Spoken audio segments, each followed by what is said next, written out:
Bien, muy buenos días. Vamos a comenzar. Eh, pues ahorita solo las niñas están conectadas, ¿verdad? O sea, los niños no se han conectado. Vamos a iniciar. Bueno, bienvenidos nuevamente, bienvenidas. Vamos a dar inicio a este ciclo que pues lo vamos a iniciar de la misma manera que terminamos el anterior. Sí les voy a pedir que en el chat me pongan ahí presente para poder que quede registro de la asistencia. Ya en el chat ponen solo la palabra presente y ahí ya me va a aparecer a mí registrado. Bien, vamos con la asignatura de Sistema Contable Computarizado, que es una de las asignaturas que se incorporó luego de la última reforma que se hizo al plan de estudios de la carrera, porque ustedes van, creo que son la segunda tanda de los que van con el nuevo plan. Hay un grupo que va más adelante de ustedes. Esta asignatura vino a sustituir de alguna manera una materia que se llamaba organización contable. Y se le agregó este aspecto de computarizado porque obviamente en la actualidad los sistemas contables casi en un 100% me atrevería a decir, quizás habrá por ahí algunas empresas que aún lleven su contabilidad de manera manual. Pero dada que la tecnología se abarató mucho en los últimos años, porque antes era mucho más caro tener una computadora y cualquier otro dispositivo electrónico, estamos hablando de que hace unos 20, 25 años, una computadora pues no era un objeto común, era muy eh, caro tener una computadora. Solo para que se formen una idea, a inicios de los años 90, una computadora pues tenía un costo de unos 25,000 colones, que si nosotros lo ponemos en el contexto de dólares, eran $3,000 que valía una computadora, que no eran como las de hoy con todas las funciones que ahora tienen, eran computadoras muy básicas, tenían un ambiente de un sistema MS2, que fue el primer sistema operativo diseñado por Microsoft. De hecho, eso quiere decir MS2, Microsoft Sistema Operativo en disco, ¿no? Porque se utilizaba un disquete para poder instalar el sistema. Ahora, en la actualidad, una computadora, pues usted la puede encontrar hasta en unos $500 para una computadora decente. Porque hay más baratas, pero ya una computadora de $200, pues normalmente o es usada o es una computadora que tiene muy poca capacidad. Ahora, al margen de lo que el nombre de la asignatura hace pensar, no todo se va a circunscribir en un sistema contable computarizado. Hay que ver otras cosas que están alrededor de esta situación. Y mi intención es darles una formación un poco más completa. Porque en realidad un sistema contable computarizado con una semana que a usted lo pongan a practicar, pues ya usted lo maneja. No es una situación tan difícil manejar un sistema ya diseñado. Ahora, diseñarlo sí, obviamente es algo complicado. Eso para poder diseñar un sistema contable, pues hay que tener conocimientos de programación en computadoras, que es algo que nosotros pues, no tenemos acceso, sino que esto ya sería para los licenciados en computación o ingenieros en sistemas. Entonces la materia va a abarcar ciertas cosas, algunas de las cuales ya hablamos anteriormente, la materia que vimos el ciclo pasado. Vamos a retomar de la materia del ciclo pasado muchos aspectos y también vamos a hablar de otros procesos de organización contable, porque tenemos que meterle aparte de organización contable. De hecho, ahí va a haber un trabajo de investigación que ustedes van a hacer y que va a ser probablemente la nota del último laboratorio. Pero eso ya lo vamos a hablar. Quiero decirles también de que siempre, por el momento, nos vamos a seguir conectando en esta plataforma de Zoom y que las clases en Google Classroom, pues sí vamos a habilitar el Google Classroom, pero más que todo para poder compartir con ustedes la documentación relacionada, permítame que información, así como lo hicimos el ciclo pasado, ¿verdad? Va a haber una, ahí en Google Classroom yo voy a ir subiendo aspectos, ejercicios o todo, así como hemos venido trabajando, solo que antes lo hacíamos directamente en el Drive, hoy lo vamos a hacer en Google Classroom, que hay que aclarar que Google Classroom también, la información que se sube a Google Classroom también está en el Drive, ¿no? Si usted busca en el Drive, hay una carpeta ahí que dice Classroom y ahí está toda la información que se sube a la plataforma. Yo les voy a enviar esta semana que viene el código para que ustedes puedan entrar y se puedan inscribir como alumnos de la materia.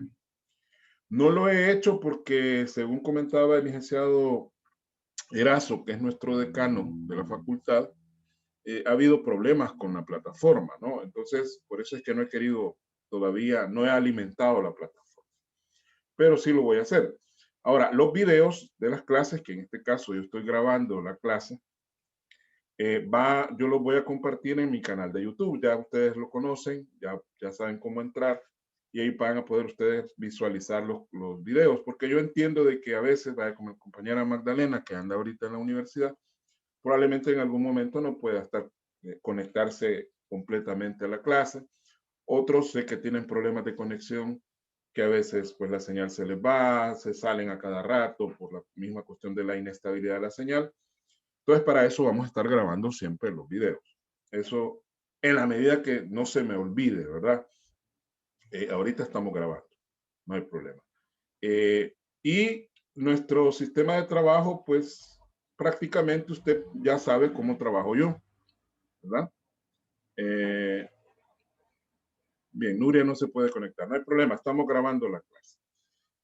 La misma metodología, va a haber trabajos de investigación, van a haber ejercicios, obviamente. Y pues igual yo voy a mandar las guías de laboratorio donde les voy a explicar cómo van a hacer las investigaciones. En el caso de las investigaciones, o les voy a mandar las guías de ejercicios cuando sean ejercicios. Y en una determinada fecha ustedes me los van a devolver. Como digo, la materia es una materia nueva y eso permite pues adaptarla a las necesidades. Mi propósito siempre es contribuir en la formación de ustedes y darles lo que yo considero que les va a servir. Porque mire, dentro de una carrera, ya sea universitaria o aún en bachillerato o aún en la educación básica, uno recibe mucha información, de bastante.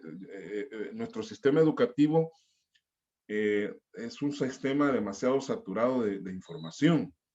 Y quizás eso sea uno de los grandes problemas que tenemos en nuestro país, que la educación es muy general en el sentido de que quieren que aprendamos de todo. Y en el fondo no está mal que nos enseñen de todo.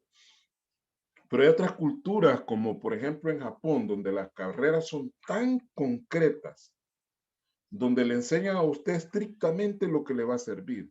No se van por otro lado, ¿no?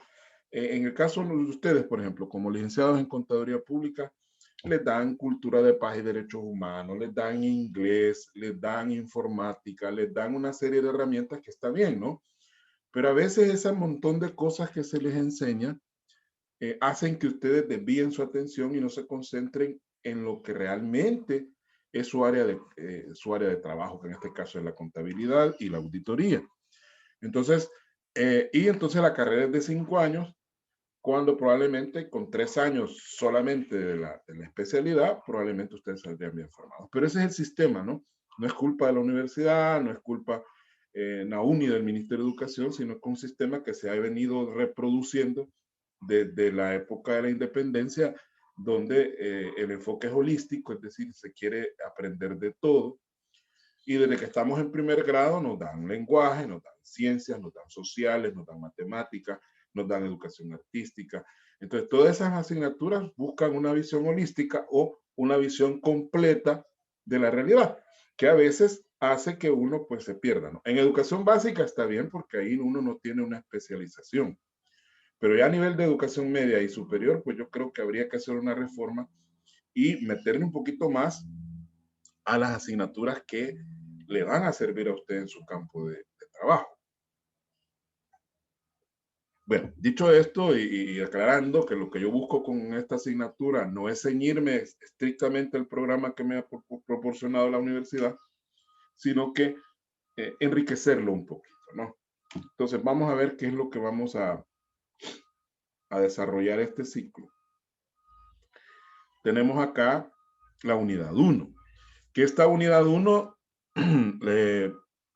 ya con esta segunda vez que tengo la oportunidad de dar esta asignatura en la universidad, ya la había dado en otras universidades, pero siempre comienzo por esto, el proceso contable. Porque el sistema contable computarizado no le va a enseñar a usted cómo hacer una partida, por ejemplo. No, eso usted lo tiene que saber. Lo que le va a dar el sistema es una herramienta de cómo hacer ese registro de manera más rápida, ¿verdad? A través de un sistema de codificación que le va a permitir a usted hacer sus registros de manera mucho más rápida y expedita. Voy a silenciar un poquito porque hay aquí un poquito de ruido. Me esperan ahí unos 2, 3 minutillos, por favor.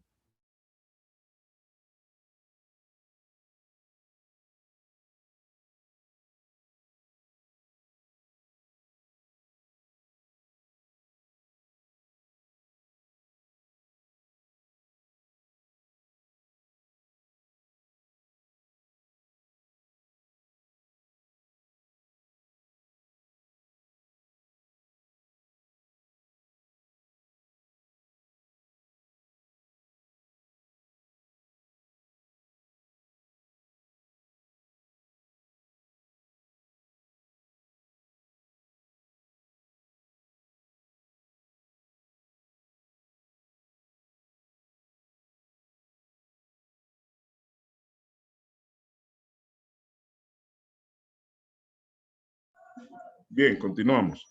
Bueno, les dio tiempo para copiar un poquito. Esto es un resumen de lo que se tendría que ver, porque cuando yo he dado con esta materia y no, obviamente en el caso de ustedes es diferente porque les di conta 6 y algo de esto ya vimos, ¿no? Pero, por ejemplo, si yo no les hubiera dado conta 6, tendríamos que profundizar un poco más en estas cosas. Entonces, lo que yo voy a hacer es reforzar lo que ya vimos en conta 6. Se recuerdan ustedes, hablamos un poco de los estados financieros, la teoría del cargo y el abono, que también la repasamos, y vimos el ciclo contable, pero pedaciado, ¿verdad? O sea, no lo terminamos de completar. Parece que nos quedamos en la parte de las partidas de ajuste. Entonces, ¿qué vamos a hacer este ciclo? Vamos a reforzar un poco lo anterior, así rapidito, ¿verdad? Recordar algunos conceptos básicos como los activos, pasivos, corrientes, no corrientes, todo aquello que vimos. Vamos a hablar un poco del estado de resultados, vamos a hablar del flujo de efectivo, del estado de cambio en el patrimonio. Vamos a recordar un poco las reglas de la teoría del cargo y el abono, ¿verdad? ¿Se acuerdan que los activos aumentan, que aumentan con los cargos, disminuyen con los abonos? Todo eso así rapidín, ¿no? Lo vamos a recordar un poco las partes del ciclo contable y vamos a retomar ya la explicación a partir de las partidas de ajuste, que es donde nos quedamos, porque lamentablemente por la misma situación de la pandemia, aunado al problema de las emergencias que tuvimos por las tormentas, perdón, pues hay un problema, un corte ahí bien feo del desarrollo normal de la asignatura. Entonces, por ahí vamos a retomar lo de los ajustes, que parece que por ahí nos habíamos quedado en la depreciación. Y después vamos a desarrollar entre todos un ejercicio completo, ¿verdad? Desde la apertura hasta el cierre, pasando por los ajustes, las partidas de liquidación, que esas no las vimos, así, o sea, no las explicamos al centavo, y la partida de cierre y el balance final. Para que con esto, ya con todo ese proceso ya claro, cuando lleguemos a la parte 4, que ya es en sí el sistema computarizado, pues simplemente desarrollemos un ejercicio parecido, pero ya en un sistema computarizado, que eso va a ser otro problema para ver cómo instalar ese sistema en sus dispositivos, porque cada uno de ustedes tendría que tener una computadora para poder trabajar el sistema, ¿verdad? Pero ojalá, no sé, yo dudo mucho, pero pues en algún momento del año, ahí tipo mayo, pues ya podamos por lo menos volver a unas clases semipresenciales y poder instalar el sistema ya que esté instalado en la universidad y que lo podamos hacer en la universidad. Ojalá. Si no, pues vamos a ver qué alternativa buscamos para poder desarrollarlo así en línea, ¿verdad? Esta sería entonces la primera parte. Que como les digo, cuando yo doy esta materia así, que no les he dado ninguna materia contable anteriormente, pues este proceso lo hago de manera un poco más profunda. ¿Por qué? Porque no les he explicado nada antes, ¿no? Pero ustedes ya algo saben, ya algo les expliqué, tuvimos muchas sesiones donde aprendimos a armar partidas. No aprendimos, no recordamos cómo hacerlo. Luego de eso, viene otra parte que es, bueno, antes de seguir con la otra parte, pues decirles de que sí vamos a estar iniciando a las 8:15, 8:20 la clase. Considero que es una hora más fresca, donde usted puede estar más claro en lo que estamos haciendo. Y aparte, pues usted descansa si es que tienen, creo que tienen materia por la tarde, ¿no? Usted termina temprano y puede ya prepararse para la jornada de la tarde y que no le queden las dos jornadas tan juntas. Bien, vamos con la parte 2.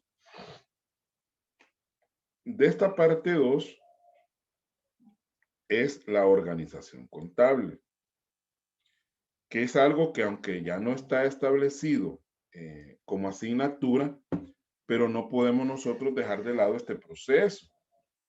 Es algo que, mire, hay colegas que prácticamente viven de hacer este proceso. Se especializan porque dentro de la carrera de contaduría pública hay muchas opciones. Nosotros podemos dedicarnos estrictamente a contabilidad, es decir, llevar contabilidades o ser contador general de una empresa. Nos podemos ir por del lado de la auditoría financiera, es decir, hacer auditorías de estados financieros o de otras naturalezas.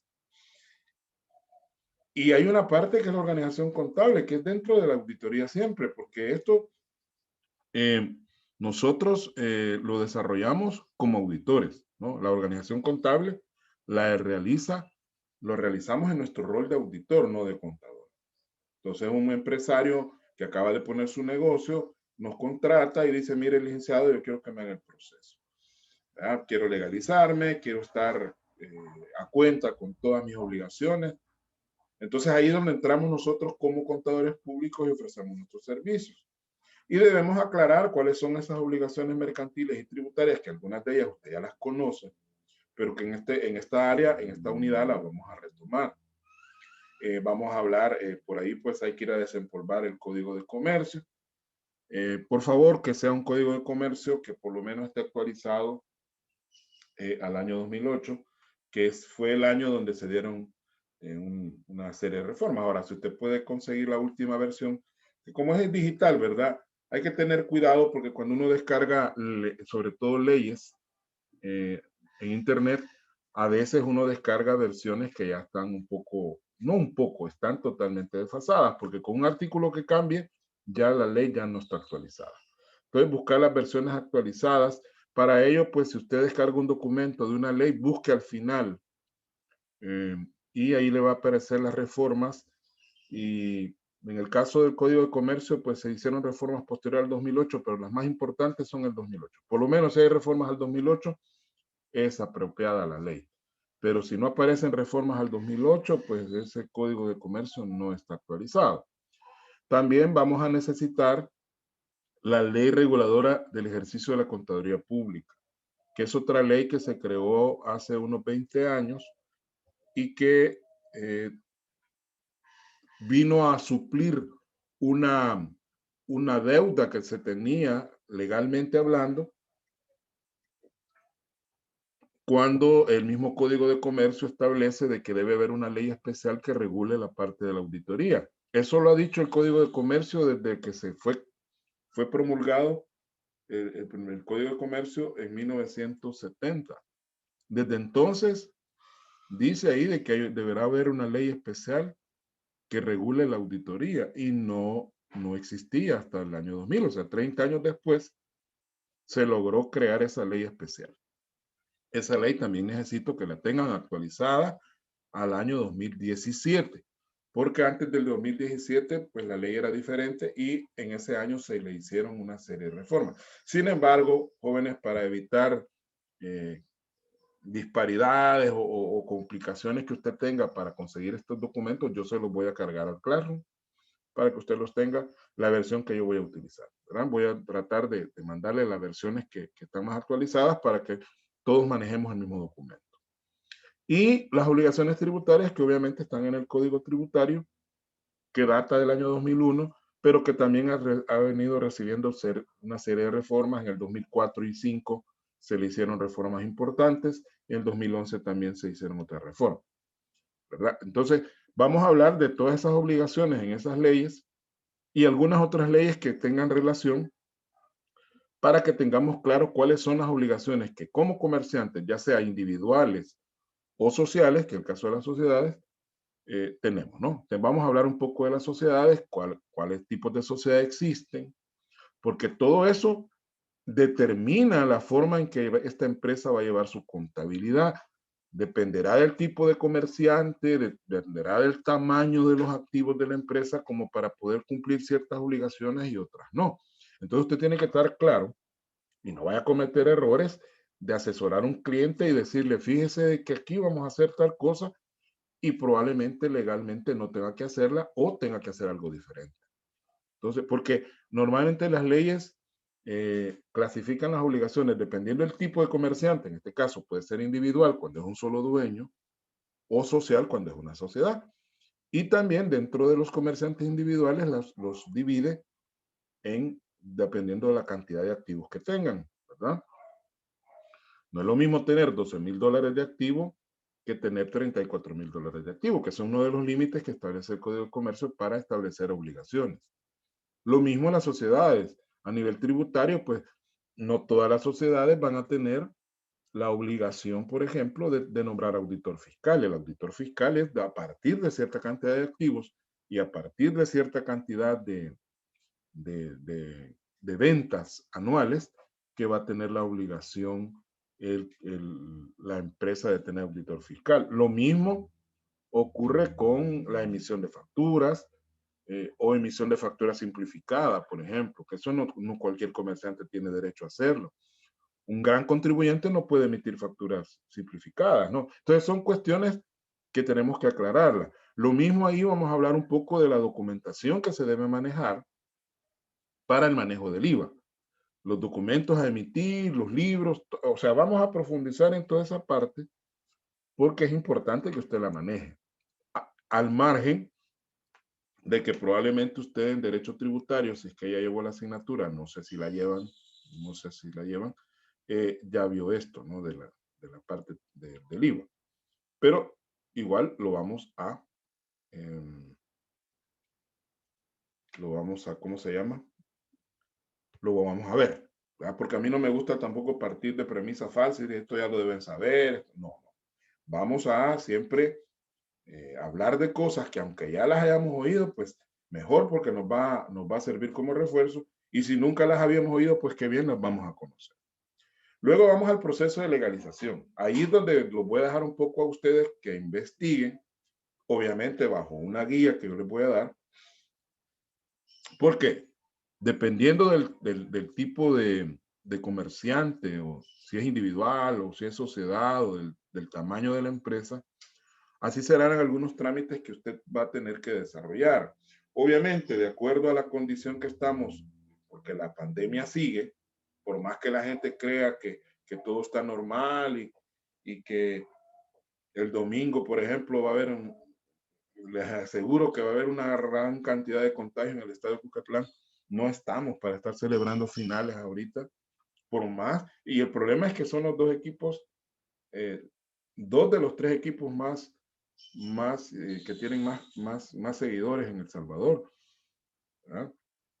Quizás, bueno, solo ahí faltaría el FAS, que es el otro equipo, ¿no? El Águila, que es uno de los equipos que tienen afición en todo el país. Ese estadio Coquetlán va a estar a reventar. Entonces, ¿por qué estoy diciendo esto? Porque tampoco los voy a mandar a que vayan a ir a la calle, a las oficinas, a investigar estas cosas, ¿no? Esto yo normalmente lo hacía cuando estábamos en tiempos normales, hacía un tour con los alumnos, venían aquí a San Salvador y yo los llevaba a ciertas oficinas, no a todas, ¿no? Íbamos a Registro de Comercio, íbamos al Ministerio de Hacienda, íbamos a Estadísticas y Censos, a todo lo que nos alcanzara la jornada del día para visitar, ¿no? Normalmente se pedía el microbús de la universidad y se le pagaba la gasolina y el almuerzo al motorista para poder venir. Pero dadas las condiciones, pues el año pasado ya no lo pude hacer, este año tampoco.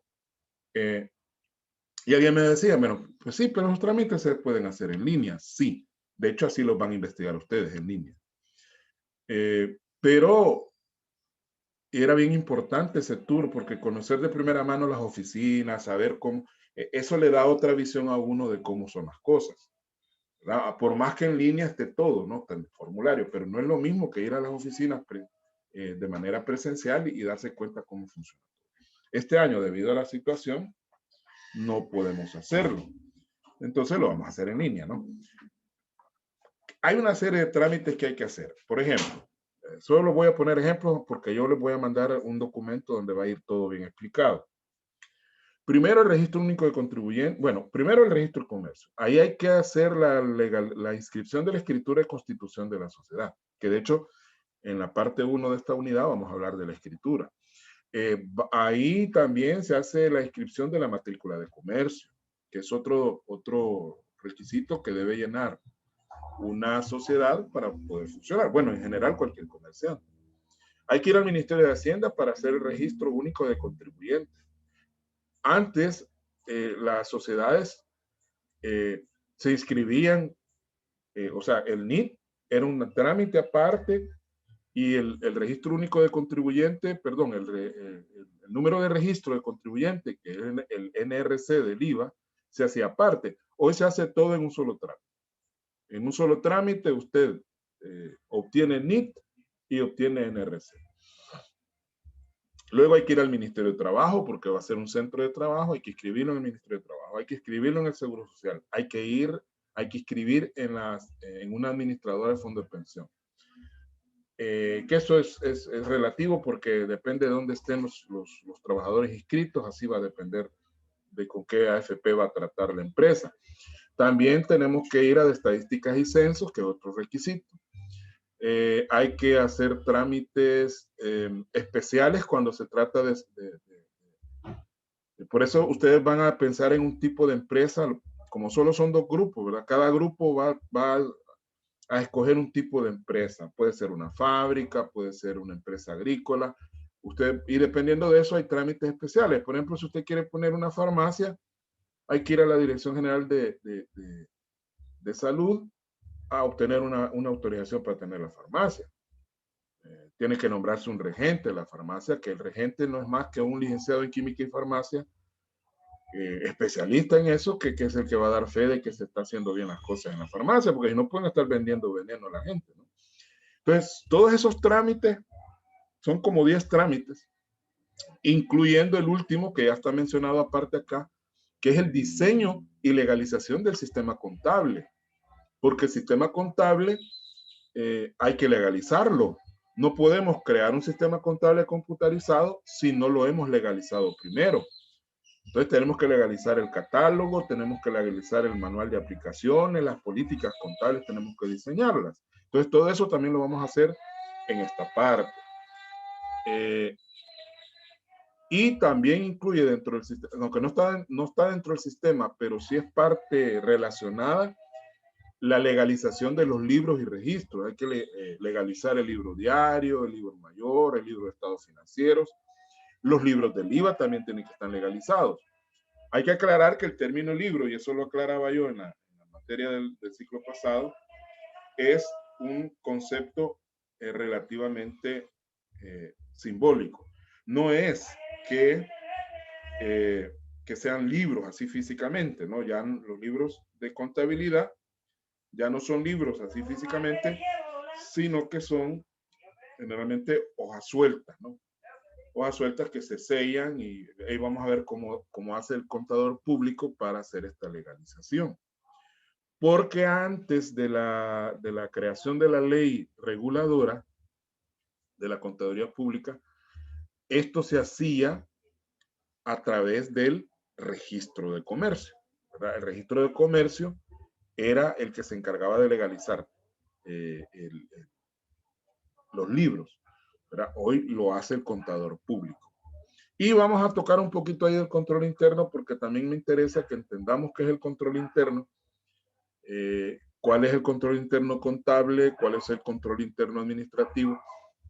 Y nos vamos a enfocar más en el control interno contable. Primero hay que aclarar qué es el control interno, cuál es su propósito, qué elementos tiene el control interno, porque esto es bien delicado y muchas veces no se le da la importancia que se requiere. Alguien me puede decir, mire, licenciado, pero ya el control interno ya está fuera de la organización contable. No, porque el control interno va amarrado a ese proceso de registro. Hay una serie de políticas y de procedimientos de control interno que inciden en los registros contables. El control interno es aquel que permite verificar que, por ejemplo, las personas no sustraigan los recursos de la empresa. O sea, que no roben, por ejemplo.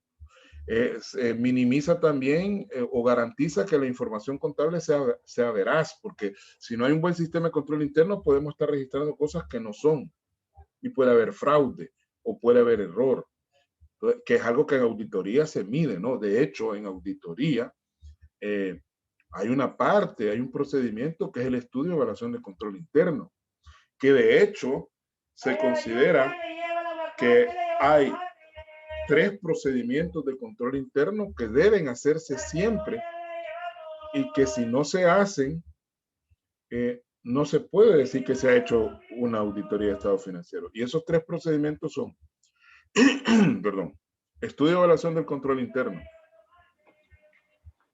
verificación de la toma del inventario, y tercero, la confirmación de cuentas por cobrar y por pagar. Si usted no hace esos 3 procedimientos, repito, estudio de evaluación del control interno, verificación de la toma del inventario y confirmación de saldos de cuentas por cobrar y por pagar, si usted no hace cualquiera de esos 3 procedimientos, su auditoría le falta.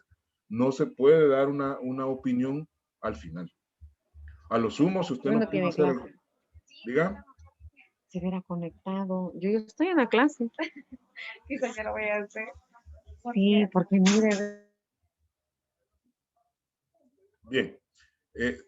Decía de que esos 3 procedimientos de control interno son, perdón, esos 3 procedimientos que son la toma del inventario, confirmación de saldos de cuentas por cobrar y por pagar y el estudio de evaluación de control interno, si usted no los ha hecho, al final a lo más que puede llegar es dar una opinión con salvedad o en un caso extremo podría hasta tratarse de una abstención de opinión. No sé realmente si ya están llevando auditoría o ya llevaron alguna, pero cuando la lleven, pues tómenle un poquito de interés a esa parte, porque mire, la auditoría es importante porque quizás es la tarea más delicada que un contador público puede ejercer, porque la contabilidad es más cajonera, más de registro, la auditoría es más de verificar, más de tener un poquito de olfato en cuanto a cómo se están haciendo las cosas. Vamos a cerrar porque me estoy quedando sin tiempo y nos reconectamos inmediatamente. Se conectan inmediatamente, por favor.